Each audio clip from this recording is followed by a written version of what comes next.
Professor K Nageshwar AP పాలిటిక్స్లో తెగ వినబడుతున్న పేరు. ఈయన పేరు వింటే జనసేన బగ్గు అంటుంది. ఈయన పేరు చెప్తే వైసీపీ భజన చేస్తుంది. ఈ సబ్జెక్ట్లో మనం ఏమంటున్నామంటే, డియర్ మేధావి ముసుగులో ఉన్న కె నాగేశ్వర్ ఎంత వీలైతే అంత తొందరగా ప్రొఫెసర్ ట్యాగ్ ఏదైతే ఉందో అది పక్కకు పడేసి వైసీపీ కండువ కప్పుకోండి. ఎందుకు ఈ విధంగా మాట్లాడుతున్నా అంటే, ఆయన చేసిన కామెంట్స్ చెత్త కామెంట్స్ ఆ విధంగా ఉన్నాయి. అసలు ఆయన ఏం కామెంట్ చేసిండు, ఎందుకు ఏపీ పాలిటిక్స్ ఇంత వివాదాస్పదంగా మారినాయి, ఒకసారి వీడియో చూడండి. అంటే జనసేన నాయకులు పవన్ కళ్యాణ్, నాదెళ్ల మనోహర్ ఇతరులు వెళ్ళి అమిత్ షాను కలిశారు.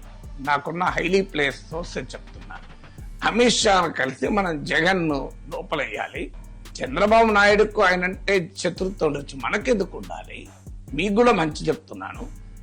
మీకు అవసరం ఏంటి, లాంగ్ టర్మ్ ఫ్రెండ్ ఉపయోగపడతాడు, మనకు 25 మంది ఎంపీలు సహకరిస్తున్నారు కదా అని మీరు కూడా ఆ వైఖరి మార్చుకోండి అని సలహా ఇచ్చారు. చూశారు కదా, పవన్ కళ్యాణ్ గారు నాదెళ్ల మనోహర్ అమిత్ షా దగ్గరికి వెళ్ళి ఏపీకి నిధులు ఇవ్వకున్నా సరే జగన్మోహన్ రెడ్డిని లోపల వేయండి అని ఈయనకు ఒక క్లోజ్ ఉండే వ్యక్తి చెప్పినట్ట. ఇది మాత్రమే కాదు, మనోడు కొంచెం పరిధి దాటి ఆయన అమిత్ షా ఏం చెప్పాడంటే, కాదు జగన్ చాలా మంచివాడు, చంద్రబాబు చెడ్డోడు అని చెప్పినట్టు ఈయన ఒక టీవీ డిబేట్లో చెప్పుకొచ్చిండు. అంటే ఆయన క్లియర్ ఉద్దేశం, ఆయన ఎజెండా ఏంటంటే జగన్మోహన్ రెడ్డి ఈయనతోటి మాట్లాడిస్తుండు.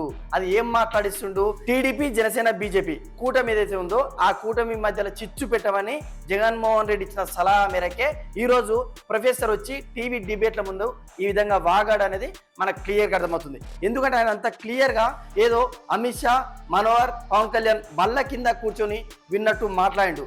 తర్వాత ఏం జరిగింది, కొన్ని ఏపీ పోలీస్ స్టేషన్లో ఈయన మీద కేసు నమోదయ్యమ్మటే ఇమీడియట్గా ఆ మాటల్ని నేను ఉపసంహరించుకుంటానని ప్రెస్ మీట్లో చెప్పడం జరిగింది.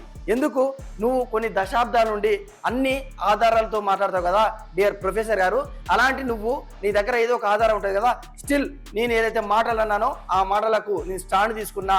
బరాబర్ ఇదే విధంగా అమిత్ షాకు పవన్ కళ్యాణ్కి మధ్య డిస్కషన్ జరిగింది అని చెప్పొచ్చు కదా, ఎందుకు ఉపసంహరించుకుంటున్నావు అంటే, నువ్వు చేసింది ఫాల్స్ అలిగేషన్, నీతో చేయించింది false allegation YS Jaganmohan Reddy, అది ఒప్పుకున్నట్లే క్లియర్గా అర్థమవుతుంది. అంటే పాలిటిక్స్ను కూడా మార్చే ఒక రాజకీయ విశ్లేషకుడుగా మనం ఎప్పటి నుంచో ఆయన చూస్తున్నాం. గొప్ప వ్యక్తి, మరి ఇన్ని దశాబ్దాల నుండి ఇంత మంచిగా ప్రభావితం చేసిన ఈ వ్యక్తి మరి ఈ వృద్ధాప్యంలో ఏమైందో తెలియదు, ఎప్పుడు కూడా ఇలాంటి చెత్త కామెంట్ చేస్తున్నాడు. ఈ మధ్య కొన్నిసార్లు అయితే దేశద్రోహులు కూడా మంచి మనసులు అని చెప్పే సందర్భం ఈయనకి ఎందుకు వస్తుందో అర్థమైతే లేదు. అయితే ఇప్పుడు కమ్యూనిస్టు కంపునారాయణ ఈయనకు మద్దతు ఇస్తా అని ముందుకు వచ్చిండు. ఒక వీడియో, సెల్ఫీ వీడియో వైరల్ అవుతుంది. ఆయన ఏం చెప్తున్నా అంటే, ఒకవేళ నాగేశ్వరరావును అరెస్ట్ చేస్తే ఆయన జైలు నుండి రిటర్న్ సీఎం గానే వస్తాడు అని చెప్తున్నారు.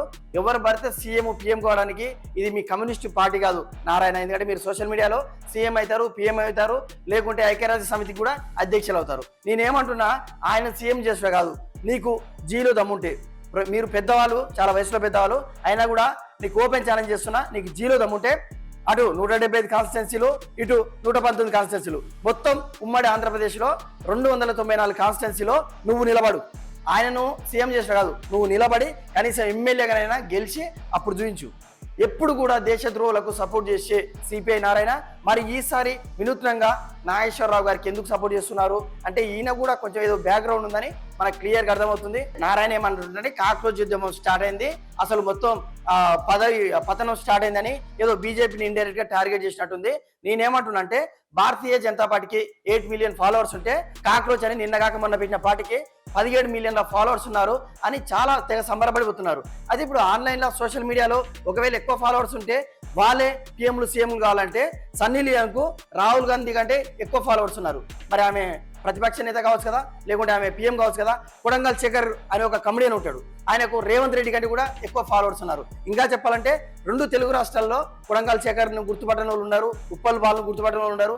మరి తెలంగాణకు, ఆంధ్రప్రదేశ్కో మరి ఉప్పల్ బాల్ను, కొడంగల్ శేఖర్ను సీఎం చేయొచ్చు కదా. ఎంతసేపు ఉన్నా సోషల్ మీడియాలో మీరు హల్చల్ చేసుకొని ఏదో మోదీ మీద విషయం కక్కలేక ఈ విధంగా ఆనందపడే కొంతమంది, వీళ్ళే గతంలో ఏమన్నారంటే బత్తా యూనివర్సిటీ, వాట్సాప్ యూనివర్సిటీ, వీళ్ళు సోషల్ మీడియాలనే వీళ్ళ బిల్డప్ అని అనేది. కానీ ఈ మధ్య ఏమైందో మీరే సోషల్ మీడియాలో తెగ చించుకుంటున్నారని అర్థమైంది. ఏదేమైనా సరే ప్రొఫెసర్ కె నాగేశ్వర్ విషం చిమ్ముతున్నట్లు కూటమి ప్రభుత్వం పైన మనకు అర్థమవుతుంది. ఈ వీడియో చూస్తున్న వ్యూవర్స్ మీరేమనుకుంటారు కామెంట్ చేయండి.